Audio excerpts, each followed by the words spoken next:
Good morning, everybody, and welcome to Home Staging Talk Show Live. I'm Jenny Norris, your host, and this show is brought to you by the International Association of Home Staging Professionals. And we are excited to be here with you today. I'm using a new platform because this one allows me to have up to 10 guests at a time, and we have an exciting show for you. And we're supposed to have our keynote speaker, Deshauna Barber, joining us. And so I'm just waiting for her to come in. But we also have some of the ladies from the SIDC, the Staging Industry Diversity Coalition, who will be giving us an update, hearing some of the good things that are happening just in general with their businesses as well. So I'm excited for that. First, I do want to give some announcements like I always do. So I have this platform doesn't allow me to do pictures, but I can do video. So hopefully this will work. I'm going to play these in the stream. First, we're going to talk about the best of home staging. So I'm going to play this segment and I'll share where we are with that.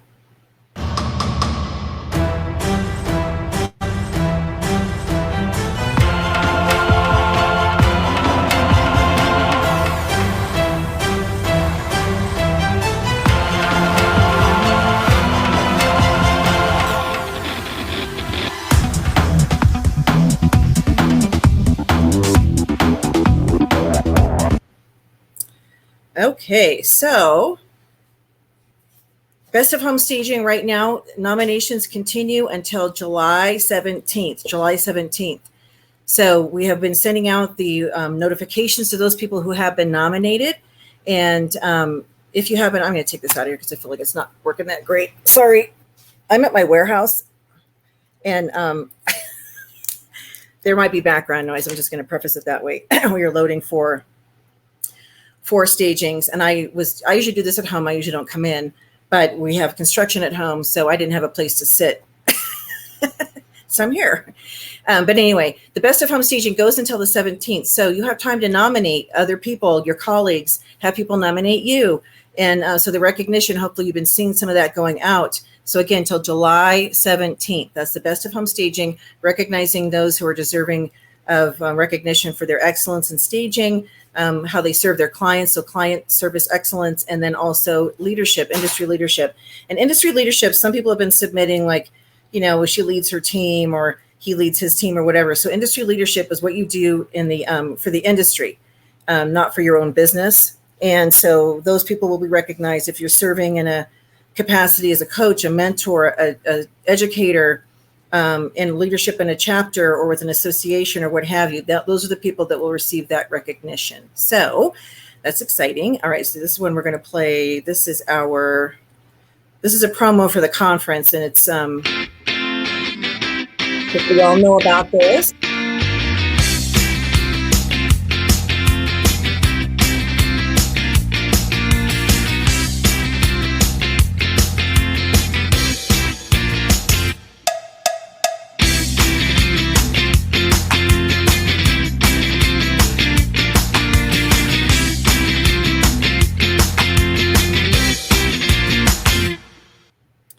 Okay, so that one, we did that, but I probably created that in like December. I don't have a current promo, but we have other keynotes as well. But I did want to show that because tickets are on sale, and we're looking forward to having a live event that's going to be very exciting. So it definitely will be held live.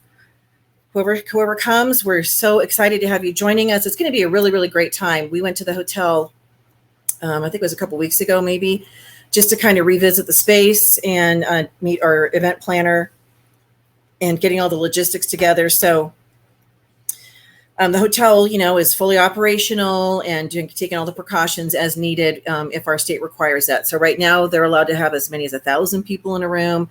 We're not going to cram people in a bunch of round tables where you'll be smashed in there. So if a concern for you as far as social distancing is there, the room is massive. It's a big room. And so we'll have plenty of space for everybody and can accommodate all of that.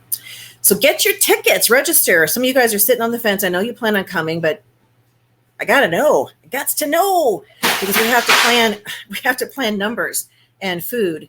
Those of you that have ever done an event like this caliber, just the food and beverage alone is in the tens of thousands of dollars that we provide for the dinner. And then we do, we've done lunch in the past. We might do breakfast this time or continental, but that's a big ticket piece of the of an event, because the hotels, of course, they want the revenue and they provide all the meals and so forth. But we got to know, because I have to give them numbers. So if you're planning on coming, don't wait to get to register. And I'm just really excited to see everybody in person. It's going to be awesome. So with that in mind, here is another video I want to play.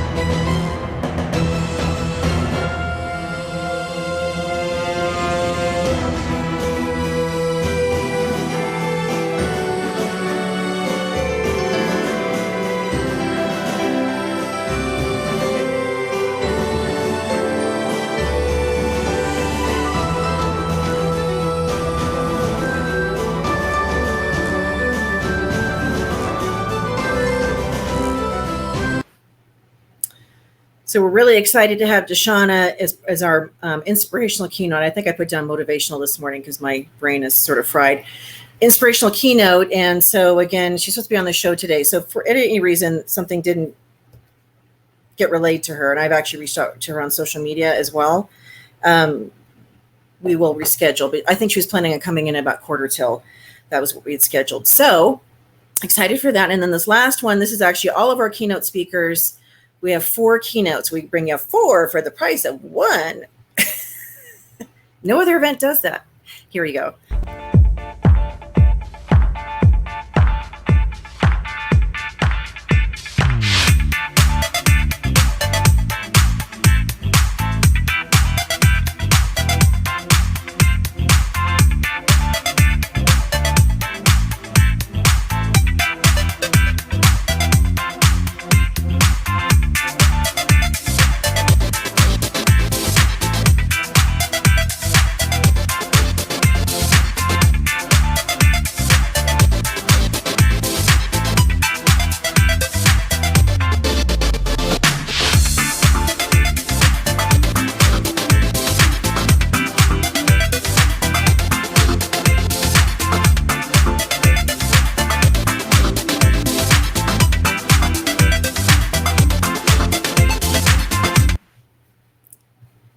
Okay, so those are our 4 keynotes. Plus, we have a lot of other really amazing speakers that will be sharing with us during our breakout sessions, the general sessions.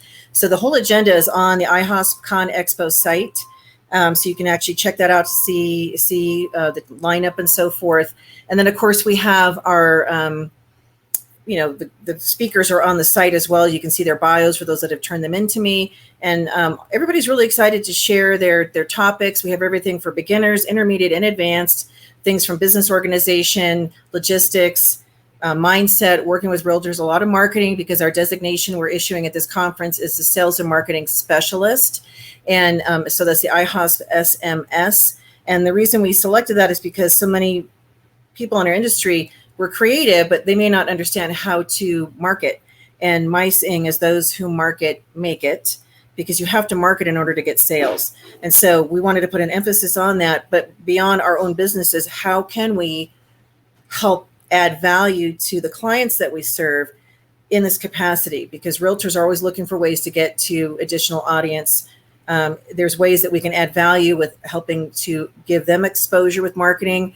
Any of our clients, whether it's a building, maybe it's a new build, high rise or something, and you can help give exposure for that building. So there's a lot of ways that we can turn it around and not just be focused just on ourselves, but how do we actually turn it around and use it as a value add to the clients we want to work with?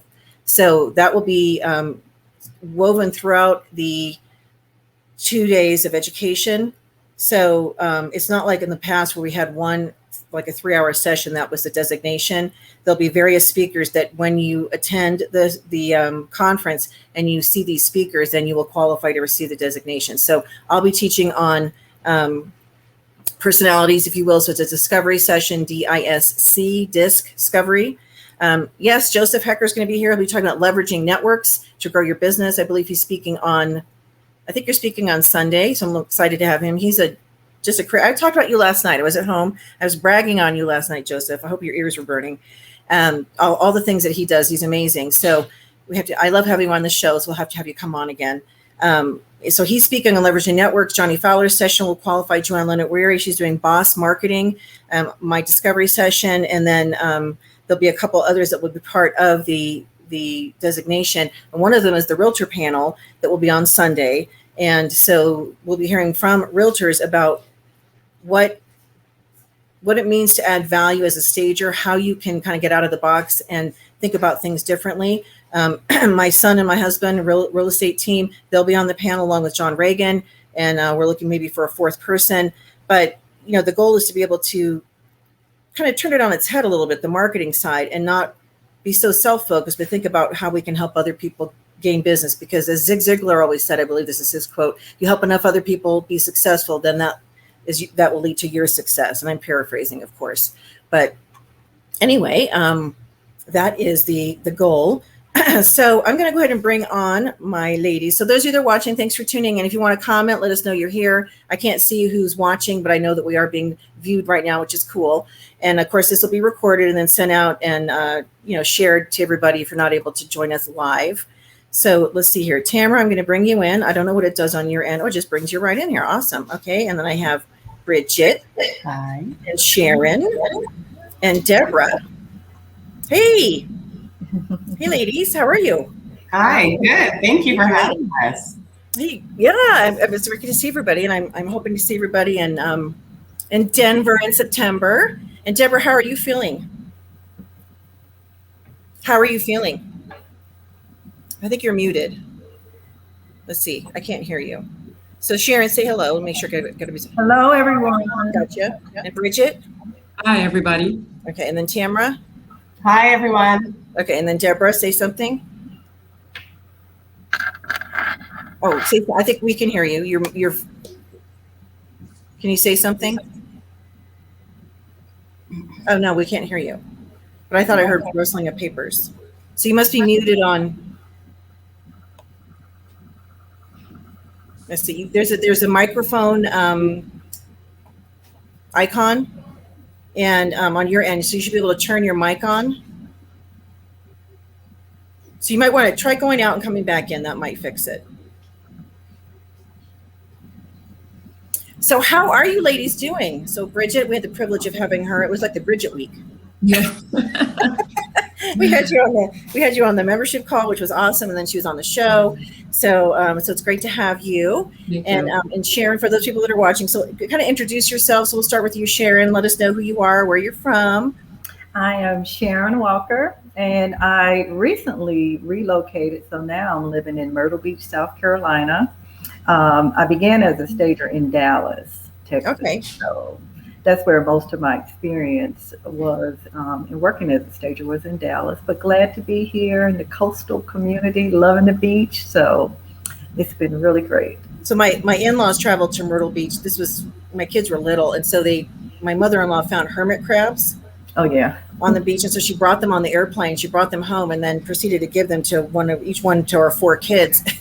And they had the little plastic cages. And I was thinking, and they were young. These kids were like 2 years old to maybe 7. And so I'm thinking like, I just knew, I don't know how they're going to care for them. So sure enough, I mean, they lasted for like a week, and then I started that smell, like I could tell they had died. Right. I felt bad. They all named him Hermie. But those things are so cute. I've never been, so I'd love to come to Myrtle Beach. Oh, yeah. It's beautiful. Love to have you. So, all right, Tamara, let us know who you are, where you're from. Hi. My name is Tamara Grant. I'm the owner of Destined Dreams Home Staging, and I am in Canada, in Toronto, Ontario, and I've been in the business since 2016. Yes, and Toronto, beautiful city. So I haven't been there in a while. I taught there a few times, and the first time I taught there actually was by the University of Toronto, and whoever had booked the class, this was back when we had people that would schedule us. It was like, staff members, and so for whatever reason, they booked me to teach in a bar, and so I had the pub to myself until 5 p.m. Then everybody would come strolling in. And it was right by the university, so it was like fraternity row. Mm-hmm. So, and it was crazy. At that time we could travel with an assistant. And so the gal that I was traveling with, they put her in a room. I guess it was like, guys out in the hallway passed out and so forth. Oh, God. It was an experience. But yeah, Toronto's really beautiful. And you also have a course for helping stagers. Let's talk about that really briefly. Yes, I do. It's a Destin Dreams home staging blueprint, and it's basically based off of my own experience. So it's an online digital kit and online training program. It doesn't teach you how to stage, but it does teach you the fundamentals of business when it comes to having a home staging company. And like I said, it's just based off of our own experience. The Destin Dreams home staging blueprint can be found on our website, on our online store. So it's kind of like it bridges the gap from people who take a course, you get your foundation. It's like drinking out of a fire hose because there's so much information that gets thrown at us. Right. And I remember my class, and I don't know if those of you who have taken the ASP course, this is one I took. So let me bring Deborah in. Sorry, Deborah. No, sorry. Are you? We can't hear you. Dang it. No, you have no sound. So let's see here. I don't want to mute you on my end, but there's got to be a microphone setting on yours. Can you come in on your phone maybe? Try that. Okay. So so my course was only 2 days back when I took it in 2002. And so we learned all of the business setup in 4 hours from 6 to 10 p.m. I just remember being so tired because that would have been the day after I don't know if we'd gone to stage yet or not, but I don't remember really remembering anything except being thankful that I had this manual I could take back and go through. And so then it eventually got expanded to 3 days, but it's still not enough time. And we've had through the years, people go, this should be a longer course. It should be 4 or 5 days. And that's a lot to ask a trainer to be gone from their family and out on the road and so forth. And even with that, we're always learning. And so what you've developed sort of bridges the gap between somebody who's gotten started and then is sort of like, now what do I do? And wanting to have a path for success and then getting into an advanced level. And we have our master's course. And so I feel like your the course that you've developed is sort of the link between here and here. That's exactly what it is. It bridges the gap, and it's something that I wish I had when I started, because I just got thrown to the wolves and figured it out on my own. And so I just came up with this during COVID, actually. Oh, a lot of people create a lot of really great things. That's good. Making your time positively productive. That's awesome. Yeah. Well, I'm excited. And so people, if they want to learn more about it, you can reach out to Tamara. It's one of those things you and I talked about, making like have it on available through IAHSP for our members, and being able to offer that. So that's something that I've just been delayed, but we want to make sure to put that on our site so you guys can get more information and find out about it through the IAHSP portal. Just reach out to Tamara personally. And I've seen the materials. It's really, really well done. Excellent content. All right, Bridget. Hey. How you doing? Good. Good. So let people know where you're from and who you are. So I am Bridget King. I am the principal owner of Captiva Design, Interior Decorating and Home Staging, based here in sunny South Florida. Been in the staging business now for 17 years. I'm also the current president of our IAHSP chapter here in South Florida. And excited to be a featured breakout session speaker at this year's convention. Yes, and so share your topic. I will be teaching on 7 profitable home staging revenue streams. And it's actually revenue streams that I myself currently provide to my client base. And over the years, it has grown and expanded. And so I just wanted to share some information with fellow stagers who may be looking to expand, think outside the box. Maybe you were always good at something, but you didn't know that you could actually monetize it and have fun while making money. Which is important. We always want to have fun. And I haven't asked you this yet, but I actually put you into 2 time slots. I have you speaking to the intermediate and also to the advanced. Oh, I feel like the topic, I know what's going to happen. Hey, Jenny, I feel like what's going to happen. And Malik, I see you've joined as well. I know it's going to have people who be like, I want to go to that session and I'm not in that room. And so anyway, so I do have 2 time slots for you if you're willing to do that. I think it'd be awesome. Awesome. Good. Great. Thank you. Awesome. So I'm bummed that Deborah, she's going to try to, I guess, come in on her phone. But let's kind of talk about a little bit about the SIDC. So those of you that are watching, Staging Industry Diversity Coalition. So we formed this in January of last year, I believe, or February. And Deborah Plowden had been, she and I had talked in November of 2019 about, needing to have more diversity even on our IAHSP board. She had brought that to my attention. So I said, so are you volunteering? And so we created a diversity director position for her at that time, not knowing what would happen in 2020 with BLM and George Floyd and everything. And so when that happened, being able to form a group, the Staging Industry Diversity Coalition, which is not IAHSP centric, it's open to anybody, but to have people that are living that reality in some ways come together and be able to help educate the rest of us, or just keep us on top of like how can we be more inclusive and understand the diversity and why it's important. And so you ladies have been meeting for a year, more than a year now, a year and a half. So how has that been going? It's been going really good. The last meeting we had went exceptionally well, right, ladies? Yes. Bridget, I believe it was either the last meeting or the meeting before. She did a great presentation, took a lot of notes, and I just find that we're starting to find our path and starting to figure out a way, because it always in the beginning, you're always just kind of trying to figure out, your proper place and have the dust settle and whatnot. But I think now at this point, we're finding our path, we're finding our voice. Yeah. So Deborah, say something. Let me make sure we can hear you. Hi, can you hear me now? So I want to go back just quickly. Introduce yourself, let people know who you are, and I love your fabulous new hairdo. Oh, thank you. So I'm Deborah Plowden. I am the owner of Debonair Home Staging and Redesign, and I am also the SIDC, which is the Staging Industry Diversity Coalition Director. So that's who I am in a nutshell.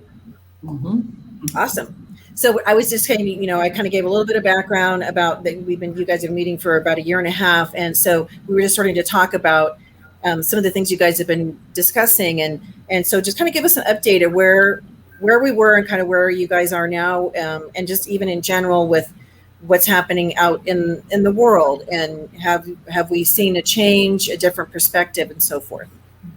So we have been meeting, like you said, for about a year and a half. We have currently about 9 members that come constantly to our meetings. We meet on Sundays, the second Sunday of the month at 2 p.m. Central Standard Time. And it's a Zoom call. So we get on, we hop on, we have our meetings. So it's been a little slow going at times, just because we're all trying to get on the same page of music as to what we were meeting, the reason why we were meeting, and where we would like to go with what we were doing. So once we got on board with that, it took a little bit of time of discussing that, a few meetings, and then once we got on board with that, we solidified kind of which direction we wanted to go. So a little bit of update is that we have decided that we would have different divisions within the SIDC. So we have an African American Stagers division. We have we'll be developing a Hispanic division, and also Indian American division. So we're going to establish all those divisions. Okay, and then are you going to do one for, because I know the 4 of the groups we had for Asian?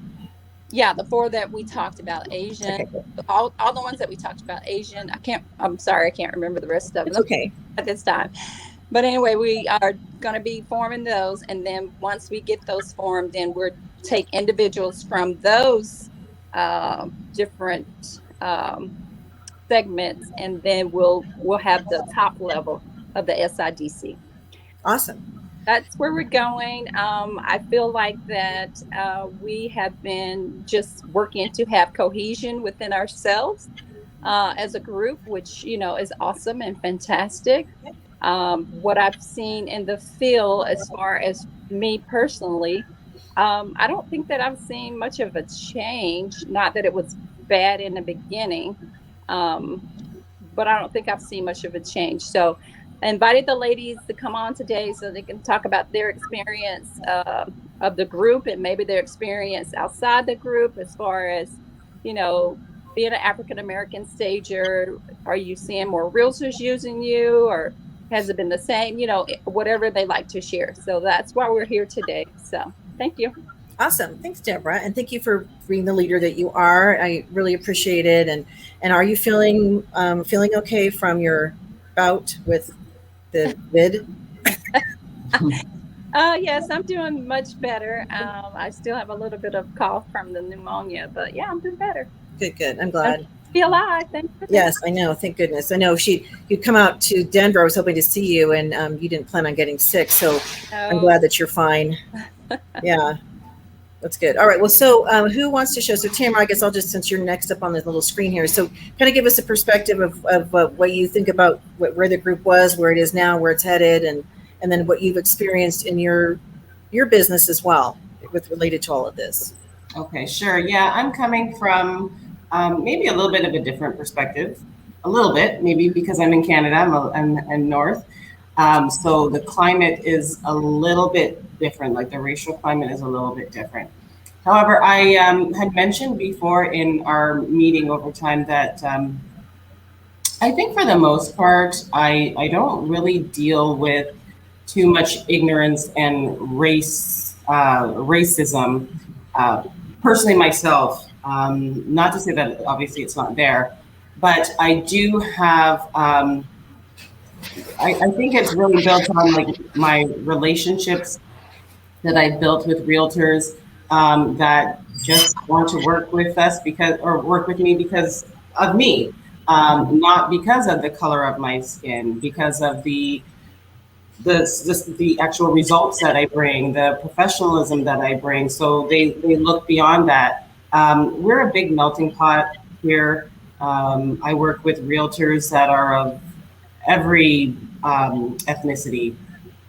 So for the most part, it's pretty good. Of course, there will always be that stigma behind it.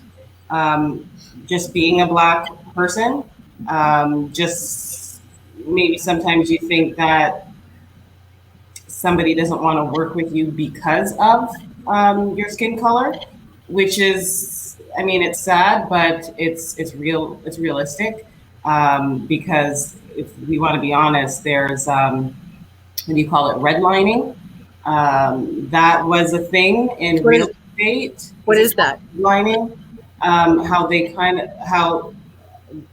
of block out specific people of color from living in a particular area. Oh, okay.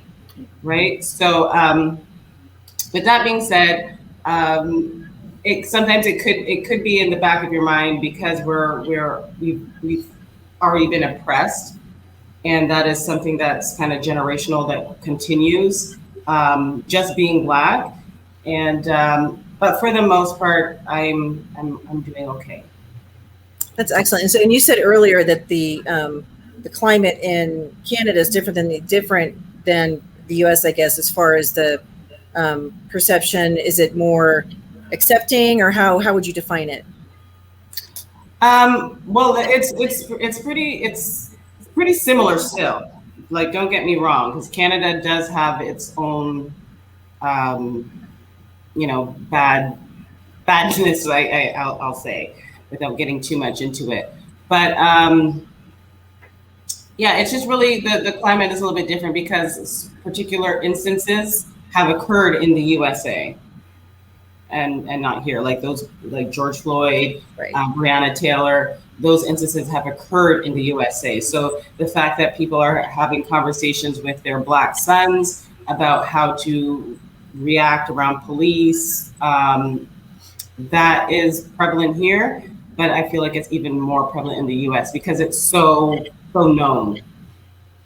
I can't even imagine, because I just kind of got goosebumps when you said that. And I know that happens, and parents, you definitely have had to educate your kids about how to respond. I never had to do that with my kids. It was more, we taught them to be respectful to authority. Doesn't matter where they are, what color the person is, which we respect the police, respect authority, but it was never from a place of, because if you don't, you're going to get harmed. Killed. So I think that's something that, people that are watching, it's a completely different scenario, different reality. And it's sad, it's sad to me that even has to take place. So I think having conversations to bring things out in the open and not keep things hidden, is really, really important. And I would like to think that a year later, as a country and just as people, that we're definitely more aware of the racism and the targeting that has happened, and to make a concerted effort to make it stop. It's going to take time, but I feel like at least that dialogue, it really brought it to the forefront. So I think that was really positive when that happened, and it's continued. There hasn't been, sort of like the media and so forth, that, there'll be like the big thing and it'll be like really in the news everywhere, and then it sort of tapers off, and then there's something else that comes in and sort of replaces it. Yeah.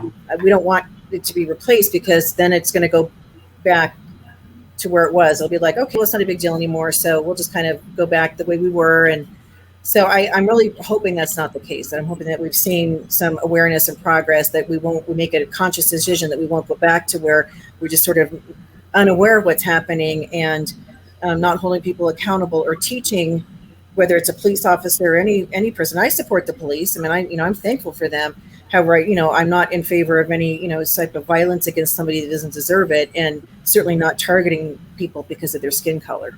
I mean, so, right, Bridget, what has your perspective been? So, I was thinking about 17 years ago when I started, there were really no Black stagers in my area. I think I was probably one of the first IAHSP stagers of color in South Florida. And then, gradually a few came on board, some didn't stay. Our area is very diverse here in South Florida. We have a lot of people from Central, South America, and the Caribbean. And in the Caribbean, we come in all colors. There's white Jamaicans, Black Jamaicans, Chinese Jamaicans. It's very diverse, which is a good thing. And that's what I love about where I live and my culture and my background. And so let's be real, racism exists. It's everywhere.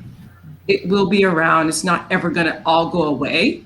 But I think the platform now for having these discussions has really enlightened a lot of people. And I want to say thank you, Jenny, for allowing us to have this platform. That's huge.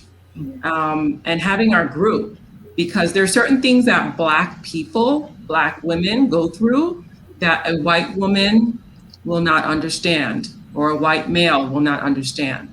It's part of our culture. And now we have a place where we can come and discuss issues that we may face. Some areas of the country, and I've heard from other stagers, they feel like they get no love. Like luxury stagers, they're always white. You never see a high-end Black luxury stager. Why is that? It could be a multitude of reasons. One, you have to have heavy cash to do luxury high-end staging. You have to have the inventory. Maybe the money is not accessible. Maybe they've had some pushback from luxury agents who don't feel comfortable putting a $3-4 million luxury listing in the hands of a Black woman or a Black man or a Hispanic woman. I hope that's not true. Honestly, I don't know. I mean, you have Tiffany King. I have across the board. And Nikki Watson. Yeah, I'm like Nikki Watson. I mean, I can think of people. I'm hoping that's not the case, because that would be. I totally get what you're saying, that the client might be like, oh well, I feel like skin color should have nothing to do with your talent and your ability to stage a property. And you're right, some of the financial side of it is a big investment, but everybody's worth investing in. Somebody is getting someone to help them with that. So that. Okay, so anyway, continue. I wasn't aware of that, so that's I can do something about I'm sure if you did a survey across the country, I'd be curious to know how many high-end Black luxury home staging companies there are. I'm in South Florida. I know all the movers and the shakers, and I don't know of a Black-owned high-end luxury home staging company that rents their own inventory. So I do luxury, but I do redesign. I don't do vacant. So it's a little different on that side. But I will say I'm happy to see more Black home stagers in the industry actively pursuing this as a business and not a side hustle. I will say I'm happy to see that more agents are working with Black home stagers. And I'm speaking about in my area. And I have brought in several Black home stagers into our group as well, and Hispanic as well. So my goal has always been to include more people of color. And so that's how it's always been for me, because like Tamra, when I started, I didn't have a mentor. I had to learn through trial and error. I had to make mistakes.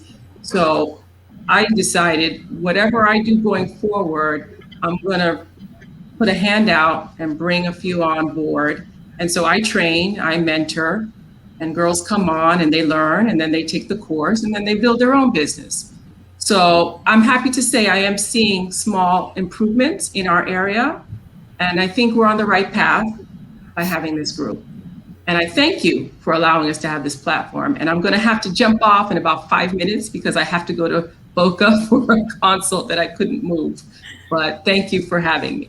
Well, yeah, and I appreciate what you shared, so I feel like our one area, like a little side challenge thing, would be to cultivate the luxury staging. Now, it could be what I'd want to hear from other Black stagers is, are they not participating in luxury because they don't want to do it, because it is more expensive to have to house all that stuff, and those clients can be very difficult. That's a nice word to use, right? Challenging. They sometimes expect more. And I know my mindset, we do luxury as well, but you can crank out nice income and volume doing the modest properties and the regulars. So is that a conscious choice, or is there a block to access that echelon? And so I'm just asking that question. So those of you that are watching, if you want to give feedback, you can put comments here. You could write to us privately. You can reach out to Deborah, any of the ladies here. But I really would like to know. Because I'm thinking about my own market, and you're right. Denver it's diverse, but it's not as diverse as some of the other areas I've lived in my life. But I don't know of many stagers of color that have big businesses here. And so, and yet I do know that people are asking to join, like the Home Staging Professionals group. People will ask to take courses. So I know that there's a lot of people of color that are reaching out. They want to be in the industry, and I want to say, as an association, that we are here to help with that. We've given some scholarships out to help people finance or pay for classes that they want to take in order to enter the industry. Because in my mind, I thought, if somebody really has a passion and is really serious about building a business, because I always say there's no value in free. So and yet we're giving the course. So I just want to make sure these people take it and run. That's one thing I can do. I can't do a lot in some regard, but I can help with giving equal access to the industry, and not having income be a reason why somebody who really has a passion and a desire isn't able to participate. So, so thank you for sharing. We've done a couple of high-end luxury, not a couple. We've done a few high-end luxury properties, like $2 million, $4 million properties. We would love to do more, and how we plan on getting there is by marketing. Just leveling up our marketing, and leveling up just an upgrade in general of the look of our brand, so people are aware that we provide luxury home staging. And on that note, too, even luxury realtors. So there's a gal that I'm connected with, Tyzo Brown. She's from Portland. She's a luxury listing agent, and she's mid-20s. She's built a big business. I met her through my son, Steven. They were dating for a brief time, and the distance was a little hard. But so she's carved out a big business in Portland, and now she's branching, I believe, into Southern California. So I'm staying connected with her because I'm really proud of what she's building. And yet I know that in some way she is sort of an anomaly as well, not only for her age, but because she is a person of color. So I'd like to get it to the point where it's not like, oh, look at that. Like, oh, there's one person who's doing this. It should just be, because she's a hardworking woman, business person, not because she's a Black person who's a hardworking. That shouldn't, like, oh, and she's Black. I shouldn't even have to put that, oh, and she's Black on there. It should just be like, and that's where I know it's going to take time, but that's where I'm hoping that we're headed. I agree with you, Jenny. I feel like it's going to take time because, like, we've been outnumbered in this industry. So now, I mean, that's what, most agents are used to seeing. So now that we are promoting, and I'd love to have more African Americans in this industry, because sometimes I tell people what I do, and a lot more African Americans are like, well, what is that? Like, they don't even understand what it means. So just, getting the knowledge out there of who we are, what we do, and more people coming into the industry, over time it will change, because they will understand that, hey, tomorrow's work is just like Bridget's work. I mean, they're both great. If they both hit it, they both hit the point and help you get your home sold. And that it wouldn't be a difference between, hey, Jenny's work looks better than, Sharon's work. No, it's the same. They both help you. They can both do luxury. They both can handle it. They're both professional, and how they handle the client, and, deliver great customer service, their client customer service. So that will change over time. I feel like and it's platforms like this that we're talking about right now, where we're getting this information out. We're talking about it. Sometimes these are the hard things to talk about, but once we get them out there and we talk about them, then, hey, there's nothing that can hold us back. That's the way I feel. Absolutely. And, and as an industry, obviously the white race, we're well represented. We're the, dominant in the staging industry. The second is actually Black, I think, is the second highest as far as minorities. And then I did a survey on my own, kind of like opened up the home staging professionals group, and I looked at every single profile to see who was of color, who was a minority. And so then the next biggest, I think, was, I want to say, you have the Hispanic, probably they're the next, but they're a small number. And then East Indian is very small, and then Asian is also very small. I was hard pressed to find a lot of people that are Asian that are in the industry. Early on, I know Alice Chan, so she's from the Bay Area, so she's been staging for many, many years, but there's not that many. And so I think, just in general, there needs to be more people, diversity in the industry in general. And then you have, even you talk about like age. Age can be a factor of people discriminating against. And then you think about the men.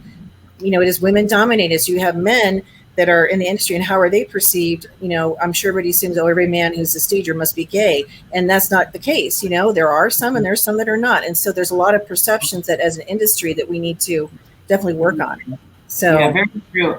Just to kind of piggyback on that, what Deborah said, with us being outnumbered, I think this is a really great beginning, because what we're doing is we're showing representation, and representation matters. Mm-hmm. Representation helped me. I saw another stager that was a Black stager, and to this day, she's like my mentor. I love her. She's invited me over for dinner. Her house is amazing. I love her work. And it was because of her. It's like, oh, there's somebody that looks like me that's doing this. And then, what happened? I was able to pass that baton on to a couple of other stagers that saw me, Black stagers, and they were like, oh, look what she's doing. She's successful. She's doing well. I want to do that too. And they were students of mine. And then I'm sure that baton will be handed down again, right? So it's just representation, showing that, putting ourselves out there. If you love this industry, if you love homes, if you love decorating, this is a great industry to get into. It doesn't matter your skin color, it doesn't matter your sex or age. It just matters your drive, your ambition. And yeah, great start. I'm happy here. So I see, Deshauna, I saw that you came on, so I can bring you in. So Bridget has to leave really quickly, but I wanted to bring you in. See you Sunday. Are you leaving, Bridget? Yes, I am. Oh, okay. Thank you for being on. Okay, see you soon. All right, so I'm adding Deshauna, so she'll just bring you right in. Hello. Hi. So sorry. I think my thing is kind of blinking out a little bit. Can you all hear me? We can hear you. So welcome. Thank you. Thank you for having me. You look so pretty. Yeah, I love your hair. And And so for people that don't know who you are, because we've been promoting you a lot, but just to go ahead and introduce yourself, and then we'll have the ladies that are on here just say a quick hello to you as well. Sure. So I am Army Captain Deshauna Barber. I am former Miss USA and the current CEO of Service Women's Action Network. And I saw that. That's such a great organization that you have formed. So talk a little bit about what that is. Yes. So the organization was founded in 2009. And it's mostly consisted of a group of veteran women that saw that there was a lack of access to resources for women veterans, especially when it comes to those that have experienced assault, discrimination, bias, also women that are looking for help when it comes to like reproductive issues that they're having, or any type of physical health issue that they're having. A lot of the times when we call these different veteran service organizations, they're running into issues of seeing that a lot of these organizations are focused on men, which is understandable, being the fact that men represent about 85% of the armed forces, but 15% of the armed forces are women, and that's still millions of people that need help. So Service Women's Action Network was founded out of that reason. So we are a one-stop shop for women that are looking for services in almost any arena. We have gone through and made a really, really, really nice and detailed resource portal where we have verified organizations that are dedicated to serving women. I think that's wonderful. So Deborah, I wanted you to, so your meeting here. So Deborah, go ahead, and ladies, just share who you are. So Deborah, go ahead, go first. Okay, I'm Deborah Plowden. I'm the owner of Debonair Home Staging and Redesign. And I'm here based in Houston, Texas. And like yourself, I spent 15 years in the military, Army. So I am an Army veteran, and I do understand what you mean by women not being able to get the recognition that most men do, because it is a man-dominated career, which that's changing. And yes, I'm also the SIDC director, which is the Staging Industry Diversity Coalition. So I'm the director of that. We are building our coalition to improve and make things a little bit better and more representation, and just, working to bring that diversity side and equity to all people. So that's what I do. And Deborah, yeah, and so you guys are going to meet obviously at the conference, and so Deborah's usually with their keynotes we have somebody who's sort of like their person who makes sure you get where you need to go all the time. And so Deborah asked to be your person, so I said okay, of course. Thank you. You guys said you actually have a really similar background, IT. There's, when we were reading up on your background, Deshauna, it was like there were so many parallels. So I'm excited for you guys to actually connect in person. And then we have Tamara Grant. So Tamara, share briefly with Deshauna where you're from. Hi, Deshauna. My name's Tamara. I am in Toronto, Ontario, Canada, and I'm the owner of Destin Dreams Home Staging. We've been in business since 2016, and we have a team of 4. That's awesome. And then Sharon, you haven't said anything yet, so and this will be the first I know. That's okay. Well, I'm Sharon Walker, and I'm the owner of Final Touch Home Staging. I recently relocated, so I'm in Myrtle Beach, South Carolina. What we have in common is my husband was also, he was military, Army. Feel like I was in the military as well, because wives definitely feel, that you are in the Army. He was an officer, so I participated in a lot of the officers' wives, different events, and it was really an experience I will never forget. Amazing. Still have a lot of friends. Deborah and I connect on that level. We still have a lot of friends that are military, and we talk today. And so, and Deshauna, I read, and correct me if this is not, if you've already completed it, but you're getting your degree. So I saw from like in Colorado Springs, is there a college and you're getting a degree in diversity and cultural inclusivity or something? It's diversity, social justice, and inclusion, and it's a certification. It's a certificate, like a graduate non-degree certificate, I believe is what it's titled. I don't know if I'll be going back for another degree. I think my master's was an experience in its own, so I feel like I'm going to be focusing a lot on certifications and maybe a PhD a little bit down the ways. So we'll see about that. But yes, that's what I'm attending right now. Super excited. I think it's definitely relative to a lot of what I speak on. And a lot of what I do is wine, so I'm very excited about it. So is it online? Yes, The purely course? online because I'm based in DC. So yeah, it is purely online. I love Washington D.C. too. It's such a great city. It All the is. history and It is. everything. Yeah. My sister lived in Alexandria for many years. She worked at the White House when Obama was in office. So she was a nuclear arms non-proliferation specialist. She's my twin sister. So she's like, went that direction. I'm like, I'm going to stage houses. But actually, I was environmental consulting and marketing and sales. But DC is a great city. So one of the reasons, I've watched a lot of your videos, and the one that went viral about at the graduation, and you're like, the first time I went, I lost. Second time, I lost again. I'm like, so perseverance. That I just tell people that one word really defines you and your journey so far. And what else would you want to share with? Because I don't want you to give all your secrets away. Because she's our motivational keynote speaker. She'll be on Sunday, so you have to stay till Sunday to see her. And I'm really excited to have you coming. And you add an element that we haven't had before, which is a female keynote. As far as somebody from in the past, the person that ran the organization would share. But this is the first time we've had anybody outside come in that's actually a woman as a keynote, and also a woman of color.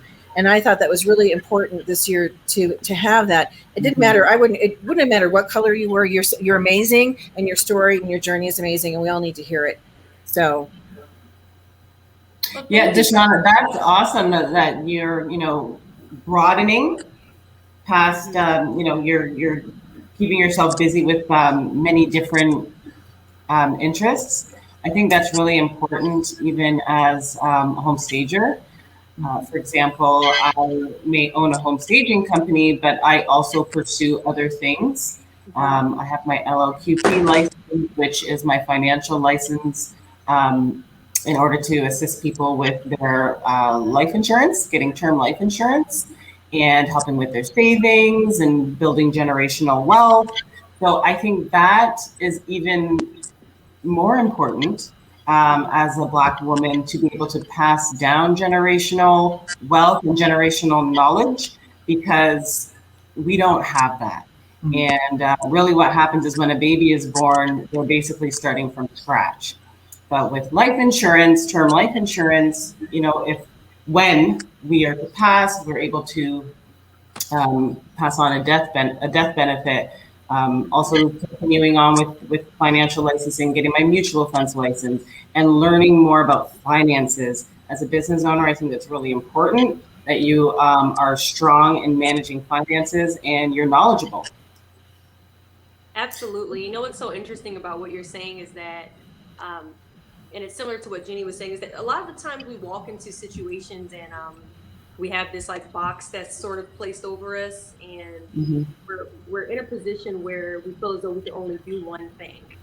And that's usually what a lot of my speeches are about. A lot of people are wondering, when I go into all these places, we think that Deshauna is going to be placed into one box in terms of the audience that she speaks to. So I love when I receive inquiries from my agency like this one, where it's like, I know nothing about home staging, okay? I'm not into design and things along those lines, but I've had the opportunity to speak to so many different organizations, and we all have this one thing that we need, which is inspiration, motivation. We all go through very similar experiences as humans, and just having the opportunity to be able to push each other. And sometimes it takes a story, like Jenny was saying, like my story about pageantry. Most people, millions of people that watch it have never looked at a pageant, never walked on a stage before when it comes to pageantry, but they're inspired by the perseverance and tenacity that it took me to reach my goal. Right. So when I go and I speak to these different organizations about my story, it's less about connecting on the actual profession, and it's more about connecting on the fear of failure and on the wanting something and trying to figure out how you're going to get there. A lot of those things as humans, we can relate to those conversations, and we can relate to feeling as though we can only do one thing, when really we have a life of our own and decisions and choices of our own, but we can go through and decide to do 1,000 things. So I told myself I wanted to be a pageant beauty queen, Miss USA, and I wanted to serve my country. And there's a lot of people that didn't necessarily understand how those two correlate, but it's not really for them to understand. So I think that's why it kind of connects to what you're saying, Tamara, when it comes to home staging and life insurance, very two different things. However, Yep. those are that you're passionate about. And I think that's what makes the whole thing very inspiring. And that's why I'm very excited to be able to speak to the audience and all of your colleagues about the things that I've been through and being able to inspire them to be able to chase anything that they want to do. We have that right. That's what our life is for, is to be able to be individuals and choose the path that we want to take. And I'm just super excited to be able to have that conversation. And we're really excited to have you come too. And then people that are watching, you can Google some of her different speeches that she's given. And I mean, I first of all, I was never in the pageant world. I did perform, dance, and competitions and so forth. And there's, people that have lived that. It's hard work, first of all, because just from what I do know about the pageant world, it's hard work. It's not easy. But you're also putting yourself out there and being judged on on a level that a lot of people consider superficial.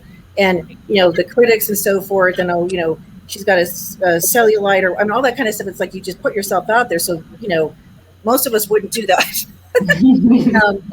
But then to go over, to do it over and over and over again, because you obviously you have a winning attitude as far as a drive. Like I'm gonna do this until I'm successful at it. And where so many people would be like, well, I tried it. I'm gonna quit. I'm gonna go on to something else. And because you did that, now you have a platform that you would not have had otherwise. And I think that's what the pageantry, whether people like it or they don't like it, with oh, it's sexist or whatever. The fact is that the people that are successful at it, then it does give them a platform. I mean, look at Vanessa Williams. Yeah. Right. I mean, she was the first Black Miss America. Was then forced to resign her crown. Didn't let that stop her. And I was a lot of us were like, that's so stupid. And but she turned it into an acting career and so forth, and singing. She's so talented, and so it gave her a voice that she wouldn't have otherwise had. So I really think that's fabulous, and I there's so many parallels with we're building businesses. We want to be successful, whether it's staging or finance or the veterans thing that you're doing. We all want to be successful. We want to help other people. So. So what can people expect when they come to conference? What are they gonna expect from Deshauna? Well, expect fun. So yeah. What I like to do is, and I think that's probably what made the speech even funnier, the one that went viral, is I try to make my speeches a combination of inspirational and funny. So I like to do like a stand-up comedy type, where we're also able to laugh at the downfalls of life, right? I feel like sometimes it's not really in my personality when it comes to speaking to make everything so intense. It's not really my speaking style. My speaking style is to be able to find joy, laughter, and just happiness in the conversation and in the discussion. So we would have a few jokes in there. I love to be able to laugh at some of the things that I've been through and the doubts that I had in my mind. Sometimes we have to look back and giggle at ourselves. I know the days where I was like, you know what, I don't want to do this anymore. I can't believe that judge didn't like my hair, or this judge didn't like my dress, or this judge didn't like my shoes, and all these things that you look back and really giggle, at the minuscule things that we focus on during our journeys. So there'll be a good amount of laughter going on, but I think the main thing is being able to walk away with what I call the mental juice.